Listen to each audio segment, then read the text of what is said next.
कोणीय वेग और रेखीय वेग में संबंध है ना, relation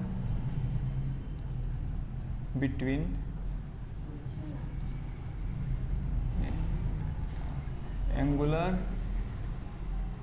angular velocity and linear velocity, है ना। वेरी सिंपल है ना, बहुत ही आसान है और बहुत ही ज़रूरी है, इंटरेस्टिंग भी है। अब इसको हम समझते हैं कि जहाँ भी कोणीय वेग रेखीय वेग में संबंध का बात आएगा तो हमारे दिमाग में एक पिक्चर आना चाहिए कि वो किसी सर्किल में घूम रहा है, और जब सर्किल में घूम रहा है तो उसमें जो कण है ना वो वृत्त की परिधि पर गति कर रहा है। तो प्रारंभिक स्थिति से ऐसे समझते हैं फिगर से, जब किसी वृत्त की परिधि पर घूम रहा है तो अपनी मान लीजिए ये प्रारंभिक स्थिति है, तो उसके साथ साथ कुछ कोण भी बना रहा है ना, कुछ कोण बनाते हुए जा रहा है, ठीक, कुछ कोण भी बना रहा है और साथ साथ ये भाई साहब परिधि पर दूरी भी तय कर रहा है, ठीक। तो दूरी तय कर रहा है मतलब कि एक तरह से परिधि पर विस्थापन को समझे, ठीक है। तो विस्थापन अब आप विस्थापन पहले बता लेता हूँ, फिर एक थोड़ा सा डाउट बताऊंगा उसमें। तो साथ साथ में इस पे विस्थापन भी हो रहा है परिधि पे, तो जब एक मतलब एक परिधि पे एक रेखीय दूरी तय कर रहा है ना, और यहाँ पे केंद्र पे कोण भी बना रहा है प्रारंभिक स्थिति के सापेक्ष, तो जो परिधि पर रेखीय दूरी तय कर रहा है तो मतलब रेखीय विस्थापन हो रहा है, तो रेखीय विस्थापन में परिवर्तन दर हो रहा है तो उसको रेखीय वेग बोलेंगे, हो गया। और उसके बाद ये कोणीय वेग में भी परिवर्तन हो रहा है तो उसको कोणीय वेग में परिवर्तन को क्या बोलेंगे, कोणीय वेग बोलेंगे, है ना, एंगुलर वेलोसिटी बोलेंगे। तो यार इसका मतलब कि दोनों चीज़ साथ साथ हो रही है यार, वाह यार। अब दो चीज़ साथ साथ हो रही है, हम दोनों साथ साथ जा रहे हैं कहीं, है ना, साथ साथ खाना खा रहे हैं, तो हमारे बीच कुछ रिलेशन है कि नहीं, कुछ फ्रेंड होंगे, कुछ और भी होंगे। तो इसका मतलब कि कुछ भी चीज़ साथ साथ होता है, एक दूसरे से ऐसा लगता है कि कुछ तो गड़बड़ है, कुछ तो कनेक्शन है, तो वहाँ पे कुछ ना कुछ रिलेशन होता है, ठीक। तो इस तरह का मतलब कि जब ये यहाँ पे आया तो कुछ इसने यहाँ दूरी तय की, है ना, तो यहाँ दूरी तय की, तो यहाँ पे मान लेते हैं कि S1 दूरी तय की, तो और ये पहले यहाँ पे P था ये ना, तो उसके बाद यहाँ पे जब आया तो साथ में उसने θ1 भी दूरी तय की। अब ये यहाँ पे आ गया भाई, मान लीजिए कि T1 टाइम में यहाँ पे आया, ठीक। अब T2 टाइम में कहाँ आ गया, यहाँ पे आ गया, तो ये यहाँ से है ना, यहाँ से इसने कितनी दूरी तय कर ली, S2 दूरी तय कर ली। तो साथ साथ में इसने क्या किया कि यहाँ से θ2 भी कोण दूरी तय कर लिया, ठीक। इसी तरह से एक राउंड ये मार दिया, ठीक है, मतलब कि एक राउंड इसने मार दिया तो इसने कुल इस परिधि पे कितना दूरी तय किया, 2πr, है ना साहब, और ये कितना कोण तय किया, 360, मतलब कि 2π बोलिए अच्छा लगता है, 2π, इसने 2π कोण तय कर दिया। तो मतलब कि जो समय के साथ साथ ना ये दोनों चीज़ कवर कर रहा है, एक परिधि पे दूरी भी तय कर रहा है और कोण भी तय कर रहा है और उसी समय अंतराल में कर रहा है, तो इसका मतलब कुछ ना कुछ रिलेशन है। तो उसी रिलेशन को पाना है। मैं जितना बोला इसमें ऐसा लग रहा है कि ये बहुत हार्ड हो गया, उतना ही आसान है, ठीक है। तो अब देखते हैं, अब देखिए हम ये मान लेते हैं कि भाई इसने डेल्टा टी टाइम में, ये डेल्टा टी टाइम में कितना कोण बना लिया, ये डेल्टा थीटा कोण क्या किया, ट्रैवल किया, समझा है ना आपने फिगर में कि डेल्टा टी में, और साथ साथ में क्या किया कि उतने ही टाइम में ना डेल्टा एस दूरी क्या किस पे तय कर लिया, परिधि पे तय कर लिया, जैसे ऐसे परिधि था, ठीक। तो यहाँ से यहाँ तक अगर हम डेल्टा टी टाइम अंतराल में देखें तो इतने डेल्टा एस दूरी भी तय कर ली, और जब ये दूरी तय करे तो केंद्र पे कोण क्या बनेगा, डेल्टा थीटा भी क्या होगा, तय करेगा। तो एक नॉर्मल हम परिभाषा जानते हैं कि कोण बराबर चाप बटा त्रिज्या, तो कोण मान लीजिए डेल्टा थीटा कोण बना ना, तो चाप क्या है, चाप है डेल्टा एस बटा त्रिज्या का इसका आर है, कोण बराबर हम क्या जानते हैं, चाप बटा त्रिज्या, ठीक। ये कहाँ से आया, कोण बराबर चाप बटा त्रिज्या, है ना, वेरी वेरी आसान।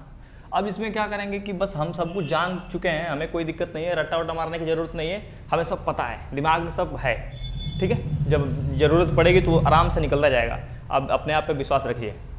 तो अब इसमें क्या करेंगे कि दोनों पक्षों में डेल्टा टी से भाग दे देंगे, दोनों पक्षों में डेल्टा टी से भाग देंगे, ठीक है। तो डेल्टा थीटा बटा में डेल्टा टी हो गया, अब बराबर यहाँ भाग देंगे तो इसका 1/r थोड़ा 12 अच्छे तरह से लिखने के लिए लिख लीजिए, अच्छा लगने के लिए लिख लीजिए, तो डेल्टा एस बटा में डेल्टा टी हो गया कि नहीं हो गया। अरे यार डेल्टा थीटा बटा में डेल्टा टी और डेल्टा एस बटा में डेल्टा, कुछ याद आ रहा है ना?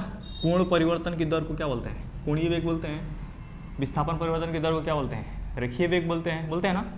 तो ये लेकिन औसत के लिए है, ये भी किसके लिए है? औसत के लिए है कि नहीं?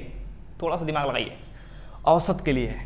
अब औसत में क्या होता है कि प्रॉब्लम हो जाता है, ठीक है? जैसे मेरे पास 5 रुपया है और किसी के पास 10 रुपया है, किसी के पास 10 करोड़ है, तो औसत बढ़ाएंगे, औसत निकालेंगे सबका कि हमारे पास औसत हर एक व्यक्ति के पास कितना है, तो औसत निकालेंगे। जैसे मान लीजिए, थोड़ा ऐसे समझिए, थोड़ा सा टाइम इसमें ले लीजिए।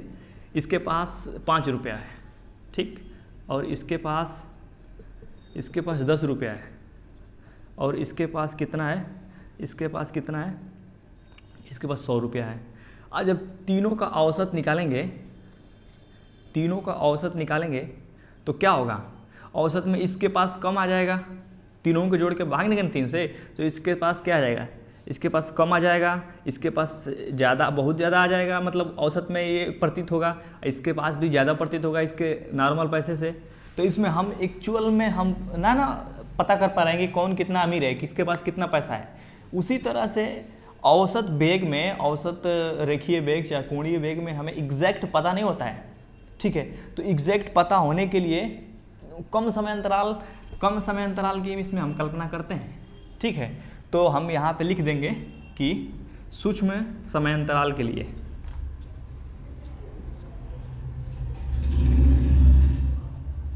आप लोग समझ जाइए, मैं ऐसे लिख दिया सूक्ष्म समय अंतराल के लिए। तो इसके लिए हम क्या ले लेंगे? लिमिट ले लेंगे, ठीक है? लिमिट ले लेंगे तो इसमें हो जाएगा limit delta T tends to 0, मतलब हम चाहेंगे कि यार थीटा बहुत कम से, डेल्टा टी बहुत कम से कम लें। अब कम से कम लेंगे, बहुत जैसे ज़्यादा समय में क्या होगा? बहुत दूरी ज़्यादा तय करेगा, और कम समय में बहुत कम दूरी तय करेगा, तो कम दूरी तय करेगा तो एक रेखा टाइप होगा, ठीक है? तो लीनियर वेग में भी मदद मिलेगी, तो और बहुत सारे फायदे होंगे। एक ही चीज़ को बार बार बोलना उचित नहीं है, ओके? तो ये हो जाएगा डेल्टा थीटा बटा में डेल्टा टी, और ये इधर से 1/r एक कांस्टेंट है, त्रिज्या वृत्त की कभी चेंज नहीं होगी ना नॉर्मली। तो जब ये नहीं होगा, अब ये होगा कि त्रिज्या भी चेंज हो रही है, तो वो कुछ अलग कहानी होगी। तो त्रिज्या और चेंज नहीं होगा, तो इसमें आप हो गया आपका limit delta T tends to 0 और डेल्टा एस बटा में डेल्टा टी। आप पता है, आपको नहीं पता है कि यार ये तो कोणीय वेग है और ये तो रेखीय वेग है, तो इसका मतलब कि इसको हम लिख सकते हैं ओमेगा है भाई, और ये 1/r ये क्या है? नॉर्मल वेग है। अब ये नॉर्मल वेग कैसे है? इस साइड में परिधि वाला नॉर्मल वेग है, इसी पे चलने वाला नॉर्मल वेग है। एक तो कोणीय वेग वाला है, तो इसका मतलब है क्या मिल गया? v बराबर r ओमेगा मिल गया। और ये यार ऐसा होता है क्या? v बराबर r ओमेगा होता है क्या? हाँ, v बराबर r ओमेगा होता है, ठीक। तो ये चीज़ आपको मतलब मिल गया कि ये रिलेशन होता है। अब इस पे कुछ और चीज़ सोचते हैं, है ना? इसके आधार पे सोचते हैं। तो अगर इसके आधार पे आप सोचेंगे तो ये पता है कि आपको रेखीय वेग है। रेखीय वेग क्या होता है? सदिश राशि है ना।